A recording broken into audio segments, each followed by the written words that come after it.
তোমার বাবা এখনো বাড়ি ফেরেনি, যাও খোঁজ নিয়ে এসো। কি বাবা এখনো বাড়ি আসেনি? আমার বাবার যদি কিছু হয়ে যায় পুরো দুনিয়াকে আমি শেষ করে দেব।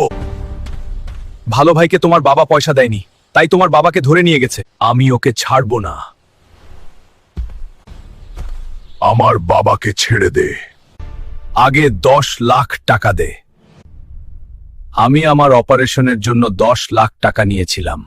যে করেই হোক তুই 10 লাখ টাকা জোগাড় কর। বেটা, আমাকে ক্ষমা করে দাও। আরে আমি 10 লাখ টাকা কিভাবে জোগাড় করব? কারো কাছে কাজ করলো 10 লাখ টাকা পাবো না। বডিগার্ডের সাথে লড়াইয়ে যে জিতবে সে 10 লাখ টাকা পুরস্কার পাবে। কি লড়াই যে জিতবে 10 লাখ টাকা পাবে? কেউ কি আছে যে বডিগার্ডকে হারাতে পারবে? আমি ওকে হারাবো। বন্ধুরা, তোমরা সবাই লাইক সাবস্ক্রাইব করে দাও, তাতে আমার শক্তি আছে। আমাকে জিততেই হবে। 1 2 3 শুরু।